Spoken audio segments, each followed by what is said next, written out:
오늘 긴 본문이지만 요약을 해서 말씀을 나누면서 발람의 축복이라는 제목으로 말씀을 나누겠습니다.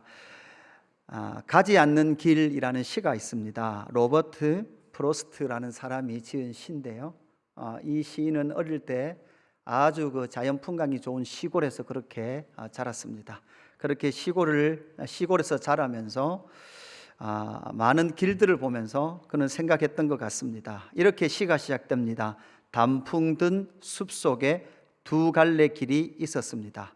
몸이 하나니 두 길을 가지 못하는 것을 안타까워하며 한참을 서서 낮은 숲으로 깎여 내려가는 한쪽 길을 멀리 끝까지 바라보았습니다. 그리고 다른 한 길을 택했습니다. 자기가 가지 못하는 길이 있었겠죠. 그러면서 그 한 길을 살아갔던, 한 길을 살 수밖에 없는 인생의 그 상황, 그 인생의 길을 그렇게 시로 노래하고 있습니다. 그 시의 마지막이 이렇게 끝납니다. 오랜 시간이 지난 후 어디선가 나는 한숨 지으며 이야기할 것입니다. 숲속에 두 갈래 길이 있었고 나는 사람들이 적게 간 길을 택했고 그리고 그것이 내 모든 것을 바꾸어 놓았다고. 이렇게 시가 끝나죠.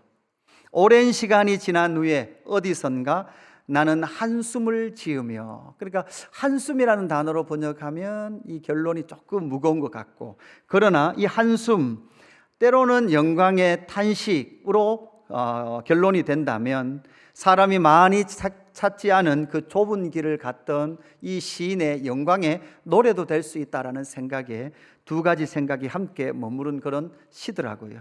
여러분은 지금 가고 있는 그 길이 어떤 길입니까? 여러분이 가는 그 길, 시간이 많이 지난 후에 여러분이 살았던 인생을 돌아볼 때 후회가 될 것 같습니까? 아니면 참 감사한 길이 될 것 같습니까? 지금 이스라엘 백성들은 왕의 대로가 있음에도 불구하고 그 넓은 길을 가지 못하며 우회하는 길을 가고 있습니다. 금방 그 길을 갔으면 좋은 길, 금방 빨리 갈 수 있는 길이 있음에도 불구하고 이스라엘 백성들은 상당히 돌아가는 험한 길을 지금 걸어가고 있습니다. 그 왕의 대로를 가면 실크로드를 만나고 전 세계로 이어지는 그런 큰 길을 만날 겁니다. 그러나 하나님께서는 이스라엘 백성들을 그 길로 가지 않게 하시고 돌아 좁은 길로 인도해 가고 계시는 것이죠. 이것이 바로 하나님의 열심입니다. 하나님의 열심을 통해서 하나님은 이스라엘 백성들에게 어떤 복을 주셨습니까? 민수기 21장 8절 9절에 보면 분명히 이렇게 말씀하죠. 여호와께서 모세에게 이르시되 불뱀을 만들어 장대 위에 매달라 물린 자마다 그것을 보면 살리라. 모세가 놋뱀을 만들어 장대 위에 다니 뱀에게 물린 자가 놋뱀을 쳐다본 즉 모두 살더라. 아멘. 여러분, 어떤 일이 있었습니까? 결국은 장대 위에 끝에 달려있는 놋뱀을 본 자는 살았어요. 여러분, 옛날 이야기, 무슨 신령한 이야기 같지만 실제로 그들은 놋뱀에 물렸음에도 불구하고 살았습니다. 이것은 무엇의 예표입니까? 나무에 달리신 예수 그리스도의 십자가의 복음, 그 복음의 예표인 줄로 믿습니다. 그들은 광야길을 돌아가면서 복음의 영광, 속죄와 생명의 은혜를 경험했을 뿐만 아니라 하나님께서 요단 동편의 땅을 차지하게 하심으로 말미암아 하나님의 통치를 요단 땅에서부터, 동쪽 땅에서부터 그렇게 이루는 영광을 경험하게 되죠. 그리고 그들이 요단 동편에 도착했을 때 이제 오늘 우리가 본문 말씀에 보고 있는 바로 모압의 왕 발락이 술사 발람을 초청해서 이스라엘 백성을 저주하려는 계략을 꾸미게 됩니다. 어떻게든 이스라엘 백성들을 저주하고 싶었습니다. 그렇게 이스라엘 백성들을 저주해서 그 백성들이 저주 속에 있도록, 그리고 그 백성들이 더 이상 전진하지 못하도록 그 백성을 막아서고 싶은 것이 바로 발락 왕의 꿈이었습니다. 그래서 드디어 발람이 그 일에 부르심을 받고 이제 전략을 꾸미기 시작합니다. 그러면서 오늘 23장 1절 2절 말씀에 보면 이런 말씀이 나와요. 발람이 발락에게 이르되 나를 위하여 여기 제단 7을 쌓고 거기 수송아지 7마리와 순양 7마리를 준비하소서 하매 발락이 발람의 말대로 준비한 후에 발락과 발람이 제단에 수송아지와 순양을 드리니라. 그죠? 지금 뭐 하고 있습니까? 제단을 쌓아가지고, 그죠? 숫송아지 7을 잡고 제사를 드리고 순양 7을 탁 잡아가서 제사를 드리고 이제 뭐 하기를 기다리고 있습니까? 신이 내려오기를 기다리고 있습니다. 여러분, 그러고 보니까 이스라엘 백성들도 원래 제단에서 뭐 합니까? 수송아지 제사 드리죠. 순양 제사 지내죠. 여러분, 그거와 참 유사해요. 이스라엘 백성도 이런 제사를 드립니다. 그러나 중요한 것이 있습니다. 다시 말씀해 보면 민수기 23장 1절, 발람이 발락에게 이르되 나를 위하여 여기 제단 7을 쌓고, 이렇게 말하죠. 그러니까 제사를 지내는데 제사 지내는 원인이, 이유가 뭐예요? 나를 위한 거예요. 나를 위한 것. 그러니까 주를 위하여, 주의 뜻을 알기 위하여서가 아니고 끝까지 여러분 뭐라고요? 나를 위하여 제단을 쌓아라, 이렇게 말하는 거예요. 여러분, 지금 예배를 드리고 있지만 지금 이 예배도 사실 여러분 뭐라고 생각하는가 하면 나를 위하여. 여러분, 엄밀히 말하면요, 내가 은혜 받는 것도 그 차후의 문제예요. 여러분, 우리의 모든 예배는 누구의 영광, 누구께 영광을 올리기 위해서입니까? 하나님께 영광을 올리기 위한 것이 우리의 진짜 예배인 줄로 믿습니다. 그래서 그들은 바로 이렇게 짐승을 잡아서 이스라엘 백성들이 드리는 제사와 같은 것들을 드리지만 그들은 결국 나를 위해 드리는 제사임으로 말미암아 이스라엘이 드리는 그 제사와는 달랐습니다. 이스라엘이 짐승을 잡는 것은요, 하나님께 영광을 드리기 위해서는 피 흘림이 없은즉 제사함이 없다라는 것을 알므로 말미암아 그 대속의 은혜로 말미암아 하나님께로만 나아갈 수 있습니다라는 믿음의 고백이 이스라엘 백성들의 짐승 제사라면, 이방 종교였던 이 발람이 섬기는 이 제사는 짐승을 죽여서 자기를 위하여 제사 드리는 그 제사는 바로 이방 종교의 제사였다라는 것을 우리는 생각을 해야 합니다. 그래서 이 자리에 동일한 예배를 드리지만 끝까지 나를 위해서 예배하는 것은 하나님 여호와 하나님의 예배가 아니다는 것을 기억했으면 좋겠습니다. 오늘 발람의 축복인데요, 사실 여러분, 발람의 축복 이렇게 말하지만 사실 이것은 발람의 축복입니까? 하나님의 축복입니까? 하나님의 축복입니다. 하나님께서 이스라엘에게 복 주시는 그 내용을 담고 있는 것이 오늘 메시지이죠. 세 번이나 모압의 발락 왕이 발람에게 저주해라, 이스라엘 백성들이 다 보이는 저 산 위에 올라가서 이스라엘 지금 끝까지 다 저주해라, 그죠? 네가 저주하면 그 저주가 그들 가운데 임할 거다라고 말하면서 계속해서 그 백성들, 이스라엘 백성들을 저주하라고 그렇게 명령을 합니다. 여러분, 이 전쟁은 눈에 보이는 전쟁일까요? 아니죠. 눈에 보이지 않는 전쟁입니다. 눈에 보이지 않는 그 전쟁, 저주의 전쟁을 펼치고 있는 이 영적 전쟁의 특징, 여러분, 이 전쟁을 통해서 우리가 생각해야 될 것, 여러분 꼭 기억해야 될 것 세 가지를 오늘 좀 나누고 싶습니다. 우리 청소년들도 꼭 기억했으면 좋겠습니다. 여러분, 우리 청소년 아이들이요, 유튜브 이런 데 보면요, 그죠, 저주 이렇게 치면 우리의 청소년이나 초등부 고학년들이 보는 저주 영상들이 있어요. 많이 보죠. 무서운 저주, 저주스러운 영상, 이런 것들이 막 나오더라고요. 그러면서 무슨 흉가에도 막 가고요, 또 무슨 뭐 저주받은 집안의 이야기도 막 무서운 이야기도 들으면서 자기들끼리 비명 지르고, 이게 저주라는 게요, 유튜브에 상당히 많이 나와요. 근데 여기에서 하나님께서 이스라엘 백성들을 저주하기를 원하는 이 발락 왕의 그 저주를 하나님께서는 어떻게 대응하고 계신지를 오늘 말씀을 통해서 살펴보아야 합니다. 첫 번째는 무엇입니까? 첫 번째 우리 같이 읽어볼까요? 화면을 보고 같이 읽습니다. 시작. 하나님의 백성에게는 절대 저주가 임하지 않습니다. 할렐루야.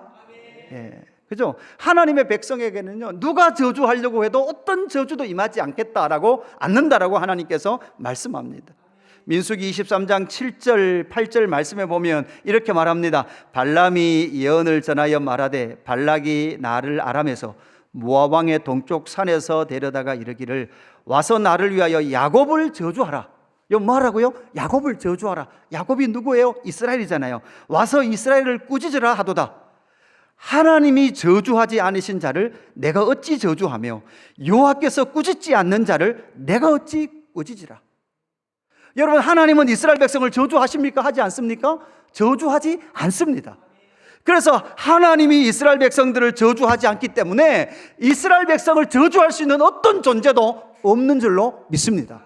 어떤 술객이나 어떤 술사도, 여기서 선지자 발람이라고 표현되어 있지만 이 선지자는 술사, 점술사, 우리나라 말로 하면 무당, 신접한 자 이런 의미가 되거든요. 이 신접한 자를 통해서 이스라엘 백성들을 저주하고 싶었지만 하나님께서 뭐라고 말씀하시는가 하면 나도 이스라엘 백성들을 저주하지 않는다. 그 누구도 이스라엘 백성들을 저주하지 않는다라고 분명히 말씀하고 있습니다. 사랑하는 성도 여러분, 하나님의 자녀들, 하나님의 백성들은 어떤 저주도 역사하지 않는 자들이 하나님 나라 백성들인 줄로 믿습니다. 사실은요, 발락 왕은 이스라엘 백성들을 아주 저주스러운 눈으로 보고 있습니다.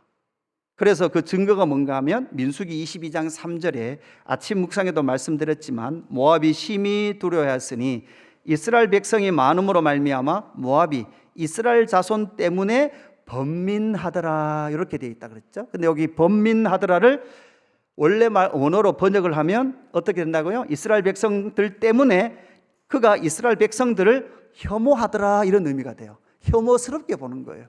이스라엘 백성들을 아주 혐오스러운 존재, 아우 저 더러운 존재, 쟤들이 가까이 오지 않았으면 좋겠다라는 생각에 빠져 있었던 사람이죠. 그러니까 누구를 혐오하는가 하면 이스라엘 백성들을 혐오해요. 여러분, 이스라엘 백성들은 다른 게 나쁜 것이 한 것이 없습니다.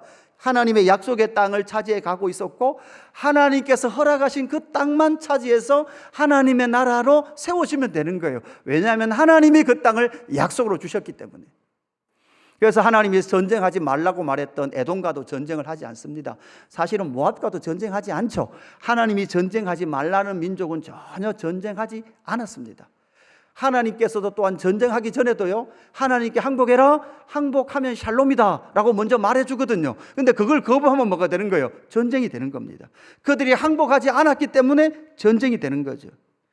이스라엘 백성들을 혐오했습니다. 그들을 아주 혐오스럽게 생각했죠. 여러분, 이것이 무엇일까요? 이것이 결국은 여러분 성경 전체가 하나님의 나라 이스라엘 때 또 교회를 보는, 세상이 보는 관점이에요. 여러분, 교회는요, 아무리 잘해도 세상을 교회로 보면 교회를 어떻게 볼까요? 혐오스러운 존재로 봅니다. 늘 그래왔어요. 여러분, 이게 나치니즘이 그랬고 독일의 나치가 그랬고요, 여러분 공산주의가 그랬습니다. 계속해서 교회를 혐오스러운 존재로 만들어버리죠. 여러분, 우리도 우리 세대 때도 많이 경험하죠. 그렇죠. 두 가지가 같이 있어요. 우리가 빛과 소금으로 살지 못해서 그런 걸 당하기도 하고, 또 한편에는요, 우리가 아무리 빛과 소금으로 살아도요, 세상은 교회를 좋아하지 않습니다. 세상은 교회를 혐오스럽게 생각합니다. 여러분, 엄밀히 따지면 우리가 그렇게 나쁜 것 했습니까? 여러분, 교회가 무슨 코로나의 발산지입니까? 교회가 만들어냈습니까? 그렇지도 않았음에도 불구하고 언제든지 로마 제국에서도 문제가 생기면 그 모든 화살을 누구에게 돌렸습니까? 교회로 돌렸습니다. 이것이 끊임없이 세상이 교회를 공격하는 그런 모습이었습니다. 그러나 하나님의 백성들은 누구도 어떤 저주도 그 백성들에게 통하지 않는 백성들이 바로 하나님의 백성들입니다. 민수기 24장 9절에 이렇게 말하죠. 꿇어 앉고 누움이 수사자와 같고 암사자와도 같으니 일으킬 자가 누구랴. 너를 축복하는 자마다 복을 받을 것이요 너를 저주하는 자마다 저주를 받을지로다. 여러분, 이스라엘 백성들이 저주하는 게 아니에요. 저주하는 자는 저주를 받는다는 거죠. 이 말씀을 우리는 너무나 잘 알고 있죠. 창세기 12장 3절에 하나님께서 아브라함을 부르시면서 너를 축복하는 자에게는 내가 복을 내리고 너를 저주하는 자에게는 내가 저주하리니 땅의 모든 족속이 너로 말미암아 복을 얻을 것이라 하신지라. 여러분, 뒤에 이것도 원래는 엄밀히 말하면 너를 저주하는 자를 네가 저주해라 이렇게 나와야 뭔가 좀 맞는 것 같은데 저주는 안 나와요. 너를 축복하는 자, 그리고 너로 말미암아 모든 민족이 뭐를 받는다고요? 복을 받는다 이렇게 말씀하고 있죠. 그래서 여러분, 이스라엘이 가는 모든 곳은 하나님의 복이 있는 곳인 줄로 믿습니다. 복을 흘러보내는 자들이에요. 그래서 바울은 로마서 12장 14절에 신약 교회 공동체인 저와 여러분에게 이렇게 말합니다. 너희를 박해하는 자를 축복하라. 축복하고 저주하지 말라. 즐거워하는 자들과 함께 즐거워하고 우는 자들과 함께 울라. 하나님이 우리에게 기대하는 하나님의 백성들의 위대한 수준이에요. 왜냐하면 우리는 하나님의 복을 받은 자들이니까. 우리는 저주가 역사하지 않는 곳이니까. 우리는 저주를 아무리 퍼부음 당한다 해도 우리 안에는 저주가 역사하지 않은 하나님 백성이기 때문에 여러분, 우리는 복덩어리들인 줄로 믿습니다. 여러분, 저를 보는 눈이 복은 무슨 복입니까? 이런 눈으로 보시는데, 여러분, 우리는 복덩어리인 줄로 믿습니다. 그래서 여러분, 예수 그리스도를 믿는 자는요, 점괘가 나오지 않는 사람들이에요. 점술이 통하지 않는 거예요. 그죠? 여러분, 예수 믿는 사람들이 굿하는 데 가면 무당이 갑자기 굿을 멈춰야 그게 정상이에요. 증거가 뭡니까? 민수기 23장 23절. 야곱을 해할 점술이 없고 이스라엘을 해할 복술이 없도다. 여러분, 점괘 나오신 분이 계신가요? 여러분, 점괘 나오신 분 한번 받아보셨습니까? 이때 이제 눈동자가 흔들리시면 안 돼요. 그죠? 그러니까 예수 믿는 사람은 아무리 잘 맞추는 복술가 앞에 서도요, 집어넣어도 안 나와요. 얘는 이상하다. 넌 뭐냐? 넌 왜 안 나오냐? 이게 바로 예수의 사람인 줄로 믿습니다. 우리 삶 가운데 사람들은 슬픔이요, 저주요, 우환이요, 아픔이라고 말하지만 절대 그것은 하나님께서 우리에게 주신 슬픔이 아닙니다. 하나님, 그것을 통해서 하나님은 무엇인가 깨닫게 하시고 우리를 선한 길로 인도해 오시는 놀라운 역사일 수 있다는 것을 우리는 기억해야 합니다. 하나님의 백성은 절대 저주 속에 있지 않습니다. 두 번째, 하나님은 우리에게 영원한 복을 주십니다. 하나님은 우리에게 어떤 복을 주신다고요? 영원한 복을 주세요. 여러분, 오늘 이 발람이 3번 저주하려고 했던 것이 축복으로 다 바뀌거든요. 축복으로 바뀐 그 내용들을 자세히 읽어보면요, 묵상해보면 그 모든 하나님께서 주시는 복이 현재에서부터 어디로 나가는가 하면 미래지향적으로 나가요. 그런데 현재의 복에서 미래지향적으로 나가는데 미래가 어디까지 가는가 하면 영원과 영생까지 가요. 그러니까 우리에게 주시는 복은 현세적인 복뿐만 아니라 어디까지 나간다고요? 영생, 영원까지 하나님께서 주시는 복으로 나아간다는 거예요. 민수기 23장 10절 말씀을 보면 이렇게 나와요. 야곱의 티끌을 누가 능히 세며 이스라엘 4분의 1을 누가 능히 셀고 나는 의인의 죽음을 죽기 원하며 나의 종말이 그와 같기를 바라노라.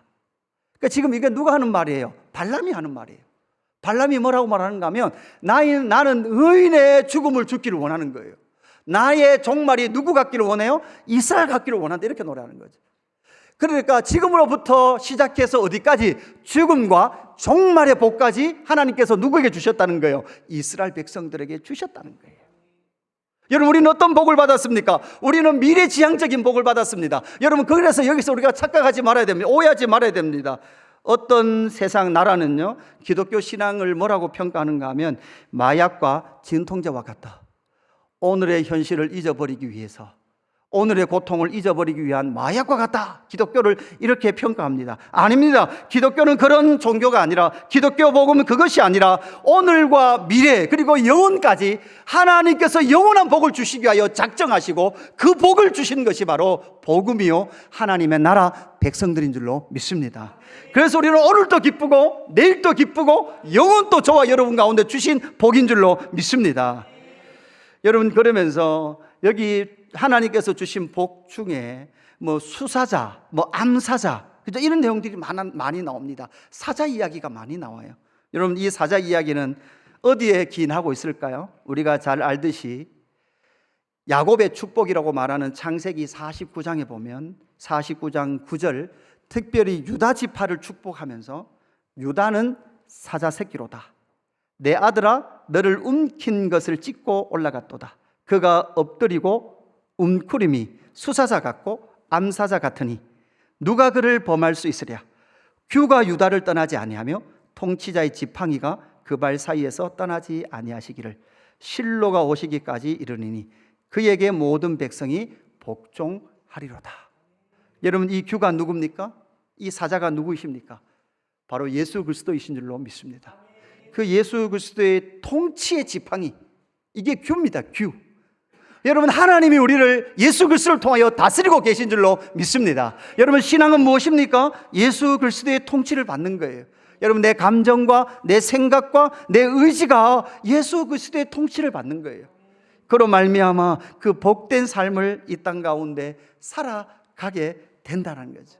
그래서 바울은 그것을 에베소서 1장에서 그 하나님께서 주신 오늘의 복과 미래지향적인 복과 영생에 관한 그 복에 대하여서 이렇게 말하죠. 우리 에베소서 1장 3절 4절 두 절을 같이 읽어볼까요? 두 절 같이 읽습니다. 시작.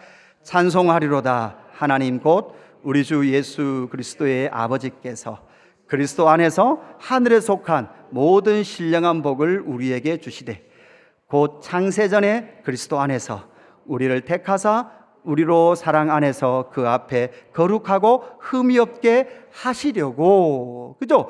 찬송하리로다 하나님 곧 우리 주 예수 그리스도의 아버지께서 그리스도 안에서, 여러분 어디에 속한요? 하늘에 속한 모든 신령한 복을 우리에게 주셨어요.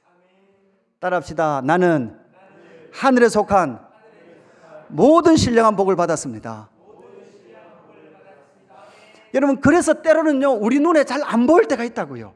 하나님의 복은요 우리가 이 현세에 나타나는 어떤 현상으로 판단하고 가늠하기 어려운 거예요. 왜냐하면 하늘에 속한 신령한 복을 받았기에. 여러분, 그 복을 알기 위해서 우리는 날마다 말씀 가운데 거하고 그 기도 가운데 거하게 된다. 그래야만 그 복이 내 안에 확인되는 거예요. 그죠? 저도 이 말씀을 묵상하고 이 발람의 세 번의 축복의 메시지를 묵상을 하면서요, 아침 묵상 때 이렇게 설교하고 또 앉아서 기도를 하는데요, 사실 나도 과연 그리스도 안에서 하늘에 속한 모든 신령한 복을 받은 자인가? 그럼에도 불구하고 여러분, 때로는 목회 외에도 목사인 저도요 때로는 눌리는 부분들이 있거든요. 하나님, 내 삶에 이런 문제도 있고 여러 문제들이 있는데, 하나님, 때로는 그것이 기도하고 계속해서 기도했지만 그 문제가 해결되지 않는 삶의 문제들이 또 있더라는 거죠. 그래서 좀 마음이 무겁더라고요. 하나님, 하늘에 속한 모든 신령한 복은 받긴 받았는데, 그런데 내 삶에 무거운 짐들이 있어요. 하나님, 그렇게 기도를 하게 되더라고요. 하나님께서 세 번이나 복 주셨다, 저주를 복으로 바꾸셨다라는 이 내용을 계속 더 깊이 묵상하면 묵상할수록 내 삶의 인생의 그 짐의 무게가 더 때로는 아침에 크게 느껴지더라고요. 그렇게 계속 기도하고 있는데 갑자기 하나님께서 감동을 주시더라고요. 그렇지, 유 목사, 네 삶에 끊임없는 무거운 인생의 짐들이 있지. 그런데 그 짐과 내가 너에게 준 나의 아들 예수 그리스도의 사랑과 건 비교해 보지 않으렴. 내가 너를 얼마나 사랑하는지 너는 그 삶의 문제와 같은 위치에 너를 향한 나의 사랑의 그 십자가의 복음을 놓고 한번 생각해 보렴. 이 생각을 딱 하는데요, 하나님 아버지와 예수 그리스도로 통하여 나타난 하나님 아버지의 풍성한 사랑이 막 묵상되는데요, 내 삶의 짐이 그게 너무나 가볍게 느껴지기 시작하더라고요. 아, 이건 솜털이구나. 이건 언제나 우리 삶 가운데 있을 수 있구나. 이건 내일 또 해결될 수 있고 모레도 해결될 수 있고 어느 순간 해결될 수도 있고 해결되지 않을 수도 있지만, 그러나 이것은 내 영혼을 절대 억압할 수 있는 무거운 것이 아니구나. 그러면서 그 아침에 주신 하나님의 깨달음은 단지 이것이었어요. 오직 예수 안에 생명이 있고 예수 안에 복이 있다. 할렐루야. 믿으십니까? 하나님은 저와 여러분의 예수 그리스도라는 진짜 복을 심어 놓으신 줄로 믿습니다. 그 하나님의 복으로 말미암아 저와 여러분의 인생 가운데 때로는 짐두르는 무거운 짐과 같은 그 짐들이 가벼워지는 놀라운 역사가 있기를 축복합니다. 마지막 세 번째는 뭘까요? 첫 번째는 뭐라고요? 하나님의 백성들은 하나님은 절대 저주하지 아니하신다. 그리고 하나님은 영원한 복을 주셨다. 그리고 마지막 하나는요, 좁은 길에서 하나님의 복이 잘 들리지 않는다는 거예요. 세 번째가 사실 제일 문제죠. 우리 세 번째 제목 같이 한번 더 읽을까요? 세 번째 같이 읽습니다. 시작. 좁은 길에서는 하나님의 복이 잘 들리지 않습니다. 제가 이 말씀을 묵상하면서요, 그런 생각했어요. 여러분 지금 보세요. 발락과 발람이 작전을 짜고 이스라엘 백성들을 저주하려고 하는데 그 발람의 입에서 저주가 나와요, 축복이 나와요? 축복이 나오는데 이 축복의 말을 이스라엘 백성들이 지금 듣고 있어요? 못 듣고 있어요? 지금 현장에서는 못 듣고 있는 게 문제예요. 하나님께서 발람에게 슈어 마이크를 하나 좋은 거를 무슨 마이크를 줘서 스피커를 막 그죠? 막 이렇게 막 스피커 20개 그죠? 그 여의도 광장 이런 데 그죠? 광화문 광장에 있는 스피커 있잖아요. 이런 거 막 쫙 따라 가지고 그 축복의 메시지를 내가 너에게 복 준다 다으 저주는 없다 다으 이렇게 해 주시면 좋을 건데 이 복의 메시지를 지금 이스라엘 백성들은 못 들어요. 못 듣고 지금 누가만 들어요? 발람과 발락과 그 옆에 있는 사람은 듣는 거예요. 여러분, 이게 답답한 현실이라는 게 이게. 그래서 일주일 내내 아니 하나님 좋습니다. 이 말씀을 누가 기록해요? 모세가 기록해서 우리는 들을 수 있어요. 우리는 들을 수 있잖아요. 그런데 그때 이 말씀을 했던 현장 속에 가면 누구는 못 듣는가 하면 광야를 걷고 있는 이스라엘 백성들이 못 들어요. 그래서 일주일 내내 하나님 왜 이러셨습니까? 이스라엘 백성들한테도 좀 듣도록 광야를 가고 있냐? 복 줄 테니까 저주 너희 가운데 없다 힘내라 이러면 얼마나 좋았겠습니까? 그런데 왜 하나님 안 들려주셨습니까? 그때는 하나님이 주시는 감동이 뭘까요? 일주일 내내 질문했던 결론은 따라해 볼까요? 따라해 봅시다. 못 알아듣는다. 하나님이 그때 이 복을 말씀해 주지 않은 건요 아직 못 알아듣는단 말이에요. 그지? 못 알아듣지 현진아, 그지? 니 지금 못 알아듣고 있지? 이게 뭘까요? 여러분 자녀를 키워보면 여러분 조금 아시지 않습니까? 자녀를 키워보면 엄마는 아빠는 그 길을 지나왔기에 무엇인가 알고 말을 해주지만 아직 그 길을 가고 있는 그 자녀는 그 길을 알기에 부모가 그렇게 많이 말해줬던 그것이 그 길을 가고 있는 자녀에게는 그 말이 때로는 뭐가 돼요? 더 상처가 돼요. 나는 잘 되라고 해줬는데, 나는 네가 그 길을 어긋나지 말라고 해줬는데, 그런데 그 말이 그 길을 걷고 있는 자녀에게는요 때로는 너무나 큰 짐이기도 하고 부담이기도 하고 아픔이기도 하더라는 거예요. 그런데 자녀 여러분 들으십시오. 여러분 때로는 그게 부모의 마음이에요. 부모의 마음. 언제쯤 그 마음이 들릴까요? 철이 들면 그 말이 들립니다. 언제쯤 철이 들까요? 지가 결혼해가지고 지 자식 낳아봐야 그때쯤 좀에 철이 들고요. 부모님이 이 땅에 안 계셔야만 그때쯤 돼가지고 우리 엄마가 했던 말이 그 말이었구나. 인생이라는 존재는 그래요. 인간이라는 그 존재는 자기가 지금 제일 똑똑한 줄 알고 자기가 가는 길이 옳다고 생각하고 아마 중학교 1학년도 물어봐도 내가 옳다 그러고 대학교 1학년 물어봐도 내가 가는 길이 옳다고 말할 거예요. 그러나 그 길에서는 들리지 않기에 하나님은 모세를 통해서 이 말씀을 기록해 놓으셨고 사실 이 말씀은 이스라엘 백성들이 사실은 언제 읽어야 될 책입니까? 약속의 땅에 들어가서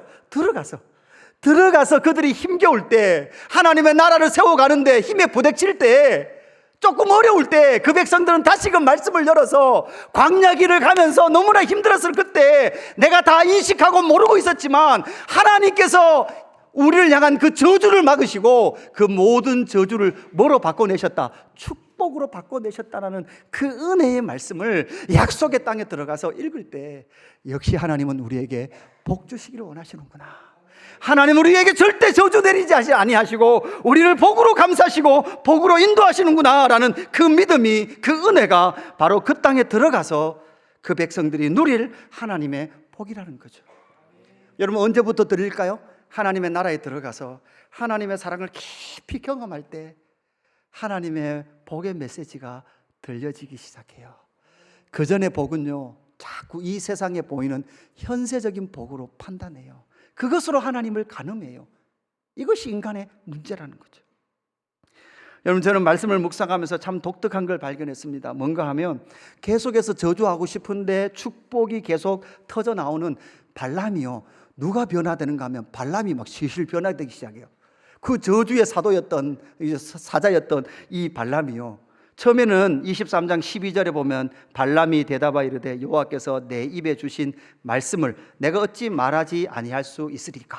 그죠? 저주하라 하는데 축복하고 나서 이렇게 말하거든요. 그 다음에 23장 26절에 보면 이제는 발람이 발락에게 막 화를 내면서 이렇게 말한다고요.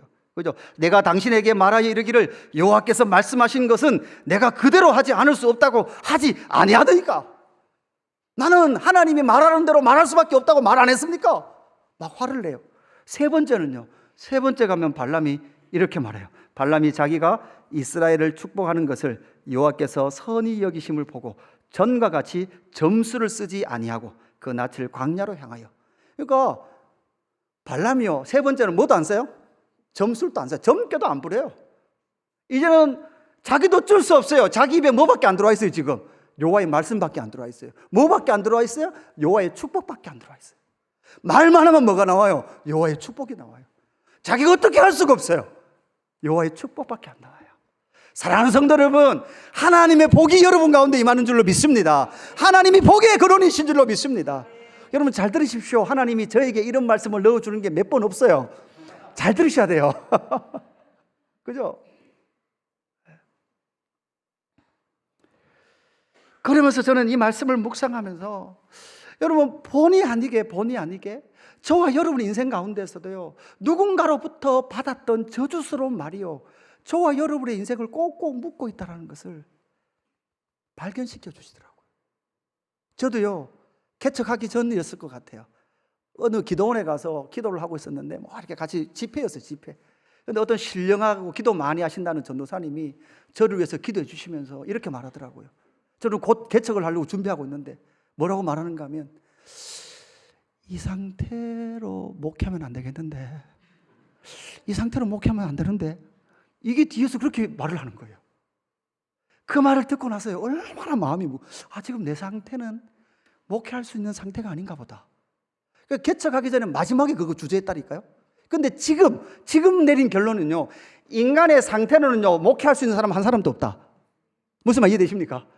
인간의 어떤 상태로 목회하는 게 아니에요. 하나님이 은혜 주셨기에 이 자리에 서 있는 줄로 믿습니다. 여러분 내 상태는요 여기 올라오시는 사람이 아니 저뿐만 아니라 여러분도 없어요. 이 땅에 어떤 목사도 자기의 상태 스스로 이 자리에 설 수 있는 사람이 없다고요. 그런데 내가 만약 그걸 못 떨쳐냈다면 내가 무엇인가 될 때까지 기다렸을 거예요. 여러분 내가 되면 한다라는 신분 계시죠? 여러분 그날은 안 옵니다. 절대 안 옵니다. 돼서 하는 게 아니에요. 은혜로 하는 줄로 믿습니다. 그러고 보니 우리 안에 누군가로부터 들었던 저주스러운 말, 그 말이요 콩콩 묶여요. 특별히 우리 자녀들도요 물어보십시오.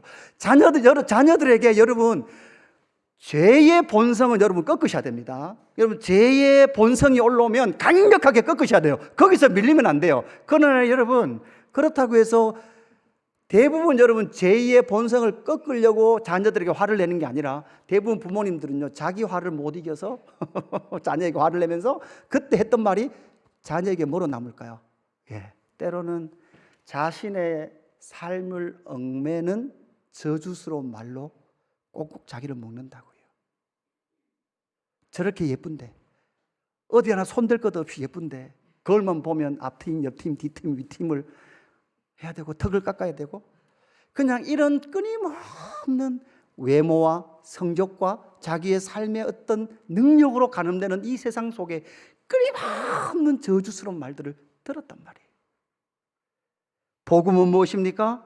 그곳에서부터 벗어나게끔 하는 하나님의 능력이 복음인 줄로 믿습니다. 여러분 신창원 씨 아시죠? 대도 신창원. 여러분 대구에 그때 뭐 영대병원 또 막 마지막에 도주하고 막 이래서 그랬지 않습니까? 여러분 이 사람이 마지막 자기가 자기 인생을 돌아보면서 했던 말을 누군가 책으로 엮어낸 책이 있습니다. 거기에 보면 이런 이야기를 하죠. 초등학교 5학년 때 학비를 못 내자 담임 선생님이 이렇게 말했대요. 이 새끼야 돈 안 가져왔는데 뭐하러 학교 왔니? 빨리 꺼져라. 이 말을 듣는 순간 자기는 자기 마음속에 악마를 하나 키우기 시작했습니다. 그것이 오늘날 나라는 악마를 이 세상에 존재시키는 첫 마디였습니다. 초등학교 때 선생님이 너는 착한 놈이다 라고 말을 하며 머리 한번 쓰다듬어 주었다면 나는 여기까지 오지 않았을 겁니다. 누구는 핑계 댄다고 말할 수 있을 겁니다. 그러나 사실일 수도 있습니다. 여러분, 이거 우리 저희들 국민학교 다닐 때 이거 들었잖아요. 그죠? 반활동비 뭡니까?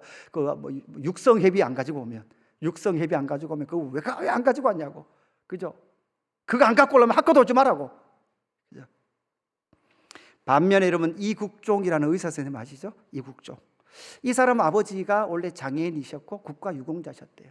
그 자기가 학생 때 축농증이 너무 심해서 아무것도 못할 만큼, 그렇게 학교도 못 갈 만큼 있었는데, 자기가 장애를 가진 아버지께서 자기를 데리고 병원에 갔고, 병원에 가서 갈 때마다 국가유공자를 증을 꺼내니까요, 다른 병원 가라고 계속 쫓겨났대요.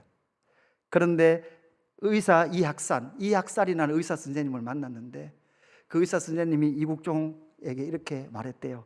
너희 아버지 참 훌륭하시구나. 너도 너희 아버지처럼 훌륭한 사람이 되어서 사람을 살리고 나라를 살려라. 이 말을 들을 때 이 이국종이라는 이 어린 아이가 나도 우리 아버지처럼 이 땅에 정말 생명을 살리고 훌륭한 일을 해야 할 사람으로 자라가야 되겠다라는 생각을 가지게 되었다는 사실이죠. 여러분, 이 일은 우리의 주변에도 많은 일들, 많은 고백들, 간증들, 자기의 인생의 수기들을 통해서 우리는 많이 들을 수 있는 이야기들입니다. 어떤 한 사람에게 퍼부어졌던 저주가 그 사람의 인생을 꼭꼭 묶어버리죠. 또한 어떤 한 사람에게 주어졌던 축복이 그도 생각지도 못했던 놀라운 역사로 일어나는 것을 보게 되더라는 것이죠. 저 역시도 여러분, 하나님의 은혜가 아니고서는, 하나님의 은혜의 메시지가 날마다 부어지지 않고는, 하나님이 하시지 않고는 하나님의 열심에 참여할 수 없다는 걸 너무나 잘 압니다. 사랑하는 성도 여러분, 오늘 저와 여러분 가운데, 인생 가운데 매여 있었던 저주의 메시지, 그것은 하나님께서 주신 것이 아닌 줄로 믿습니다. 여러분은 하나님의 자녀들인 줄로 믿습니다. 여러분은 하나님의 복을 받은 자들인 줄로 믿습니다. 하나님의 복을 흘려보내는 자들인 줄로 믿습니다. 이 시간 제가 특송을 준비했는데 앞으로 나와주시죠. 특송을 제가 준비하면서 급하게 제가 준비를 해서 부탁을 했는데, 그래도 순종을 하면서 준비해 주셨어요. 하나님의 열심이라는 곡인데요. 같이 준비해 주시죠. 가사에 이렇게 나옵니다. 조금 느린 듯 해도 기다려 주겠니? 좀 더딘 듯 해도 믿어줄 수 있니? 네가 가는 그 길 절대 헛되지 않으니 너와 함께 가자. 앞이 보이지 않아도 나가주겠니? 이해되지 않아도 살아주겠니? 여러분, 이게 앞이 보이지 않아도 너 같이 걸어주겠니? 이해되지 않아도 그 길을 가주겠니? 왜요? 하나님은 우리에게 절대 저주를 주시는 분이 아니니까. 여러분, 앞이 보여야 간다고 생각하시죠? 아닙니다. 광야는요, 때로는 앞이 보이지 않아도 가는 겁니다. 우리 이 찬양 고백을 듣도록 하겠습니다.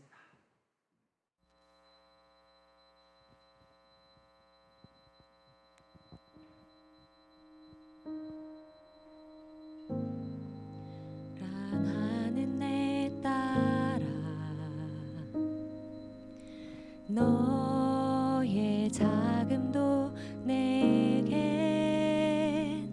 귀하다. 너와 함께 걸어가는 모든 시간이 내게 힘이라. 사랑하는 아들아, 내 연약함도 내게 금이라. 너로 인해 잃어버린 나의 양들이 돌아오리라.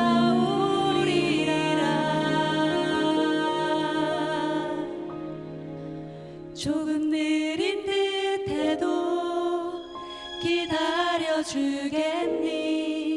조금 더딘 듯해도 믿어줄 수 있니?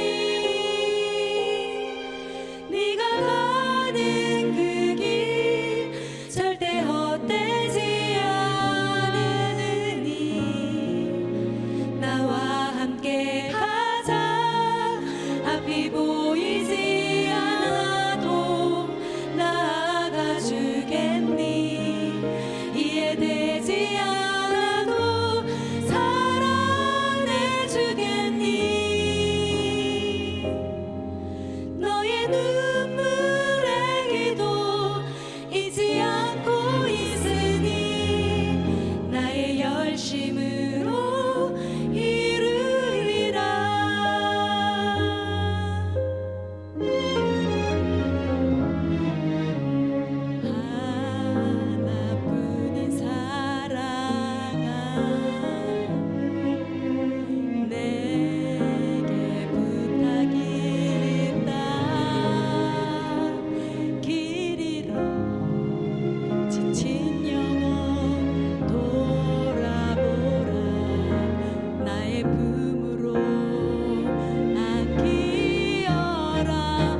열심으로 이루리라.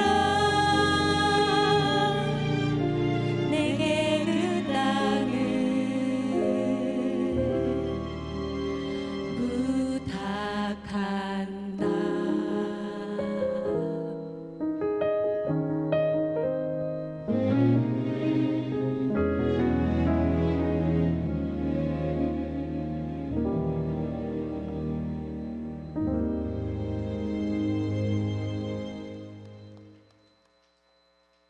사랑하는 내 딸아, 너의 자금도 내겐 귀하다.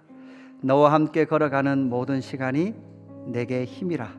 사랑하는 아들아, 내 연약함도 내겐 큼이라. 너로 인해 잃어버린 나의 양들이 돌아오리라. 여러분, 하나님께서 저와 여러분을 부르는 소리십니다. 여러분, 그래요. 시대가 때로는 이놈아, 돈 가지고 오지 않으면 학교 오지 마라, 그렇게 말할 수밖에 없었던 안타까운 아픔의 시대도 있었습니다. 그러나 우리는 알아야 합니다. 그러나 우리는 압니다. 절대 하나님의 형상과 모양대로 지은 사람이 그렇게 저주 속에 있을 사람 존재가 아니라는 것. 여러분, 특별히 하나님의 백성들은 하나님이 주시는 복 가운데 있어야 될 하나님의 사람들인 줄로 믿습니다. 그리고 이 세상 가운데 하나님의 복을 흘려보내야 될 하나님의 사람들인 줄로 믿습니다. 사랑하는 성도 여러분, 저와 여러분은 하나님의 복 받은 자들인 줄로 믿습니다. 하늘에 속한 신령한 복을 받은 자들인 줄로 믿습니다. 이 시간 한번 주님 잡고 기도할 때 하나님이 나의 아버지이십니다. 아버지 하나님, 나를 지켜 주시옵소서. 주여, 광야의 길을 믿음으로 걸어가게 하여 주시옵소서. 때로는 앞이 보이지 않아도 주여 하나님, 때로는 흔들려도 믿음으로 살아가게 하여 주시옵소서. 우리 같이 한번 주님 잡고 기도하며 나가겠습니다. 주여, 주여 하나님 아버지 기도합니다. 주여 하나님 아버지, 신실하신 하나님, 변함없으신 그 하나님의 영광을 바라봅니다. 주여 하나님, 우리를 향하신 하나님 아버지의 사랑, 주여 하나님, 하늘에 속한 신령한 복을 우리에게 주시고, 주여 하나님, 아픔의 시대, 주여 임금의 시대를 살아가게 해주신 것 감사합니다. 주여 하나님, 나라 백성 삼으시고 주여 하나님의 나라의 그 영광의 삶을 주여 하루하루 살아갈 수 있도록 인도해 주셔서 감사합니다. 주여 하나님 아버지, 하나님이 우리 아버지시니 우리를 향하신 하나님 아버지의 마음을 보게 하시고 우리를 향하신 이 땅 가운데 흘러보내야 될 하나님의 복의 영광을 보게 하여 주시옵소서. 주여 하나님 아버지, 우리를 믿습니다. 주여 하나님 아버지, 때로는 우리가 들을 수 없을지라도 주여 우리의 귀가 돋아여서 하나님의 축복을, 하나님의 복을 읽을 수 없을지라도 주여 다시 우리를 새롭게 하시고 그 눈을 들어 영광으로 나아갈 수 있도록 주여 인도하여 주시옵소서. 우리 다시 한 번 더 기도할 때 하나님의 열심이 저와 여러분을 이 땅 가운데 참된 복으로 세워주실 줄로 믿습니다. 앞이 보이지 않아도 나가주겠니? 이해되지 않아도 살아주겠니? 왜냐하면 그때는 이해가 안 되더라고요. 그때는 하나님의 복의 메시지가 안 들리더라고요. 여러분, 두 가지 기도하는데 하나님 아버지, 하나님 아버지, 때로는 다 이해되지 않고 때로는 다 보이지 않아도 하나님, 하나님의 복을 바라보며 나아가게 하여 주시옵소서. 여러분, 또 하나 기도하면서 하나님, 혹시라도 내 안에 묶여있는 저주스러운 말들이 있습니까? 주여, 부끄러웠던 상황들이 있습니까? 주여 하나님, 나사렛 예수 이름으로 깨어지게 하여 주시옵소서. 하나님 아버지, 묶여있던 그 저주스러운 말에 내 인생이 희생되지 않게 하시고 주여, 영광스러운 하나님의 복에 내 삶이 자유를 얻게 하여 주시옵소서. 진리를 알지니 진리가 너희를 자유케 하리라. 여러분, 여러분의 자녀를 위해서, 가정을 위해서도 기도하십시오. 하나님 아버지, 내 감정에 치우쳐서 했던 수많은 말들, 그것이 내 자녀에게 상처가 되었다면, 내 자녀의 인생을 묶는 아픔이 되었다면 주여, 내 애를 용서하여 주시고 다시금 우리의 가정이 하나님의 복으로 넘치게 하여 주시옵소서. 우리 같이 주님 잡고 기도하겠습니다. 주여, 주여 하나님 아버지 기도합니다. 주여 하나님 아버지, 우리의 자녀, 사랑하는 하나님, 우리의 유치부, 주여 초등부, 청소년부, 주여 우리의 청년부 자녀들이 있습니다. 주여 하나님, 그들의 인생 가운데 하나님의 영광을 보게 하시고 하나님의 복을 보게 하시고 하나님의 열심을 발견할 수 있도록 성령 하나님 역사하여 주시옵소서.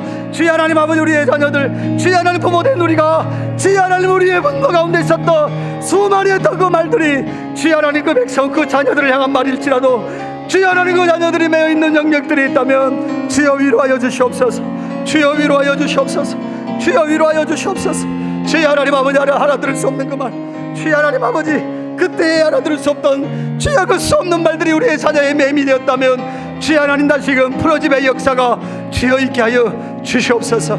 주여 우리의 자녀를 향한 하나님의 복, 주여 하늘의 신령한 복들과 영원한 그 복들을 우리에게 우리 자녀들에게 부어주시오니 주여 하나님 그 복을 누리는 자녀들 되게 하시고 하나님의 영광만을 바라보며 나아갈 수 있도록 성령 하나님 지키시고 인도하여 주옵소서. 하나님 아버지, 하나님은 우리의 아버지십니다. 우리는 하나님의 자녀입니다. 사랑하는 내 딸아, 사랑하는 내 아들아, 나를 부르고 계신 하나님이 계심으로 말미암아 우리는 이미 아버지의 복을 받은 자들인 줄로 믿습니다. 하나님, 그럼에도 불구하고 세상으로부터 받았던 수많은 저주스러운 말,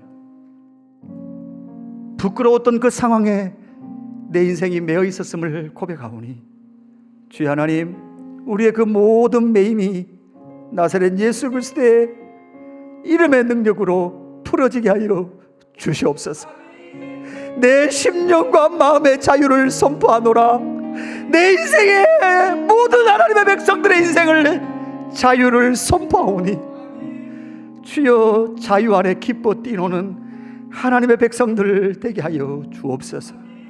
하나님, 우리의 믿음의 가정들 기억하여 주시고 부모된 자들의 심령 가운데 하나님의 지혜와 복을 주셔서 하나님 자녀들의 제2의 본성은 꺾게 하시고 주여 하나님 사랑과 축복의 그 메시지들만 우리의 자녀들의 심령 가운데 새겨질 수 있도록 성령 하나님 역사하시고 인도하여 주시옵소서.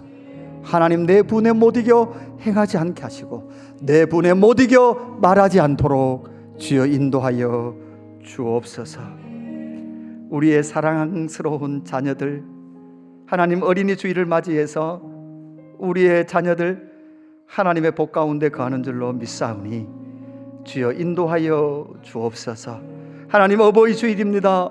하나님, 우리의 부모님들 강건하게 지키시고 이 땅에서 날마다 주님과 동행하며 영원한 천국에서도 주님과 동행할 수 있도록 주여 지켜 보호하여 주옵소서. 감사함을 드리며 구주 예수 그리스도의 이름으로 기도드리옵나이다. 아멘.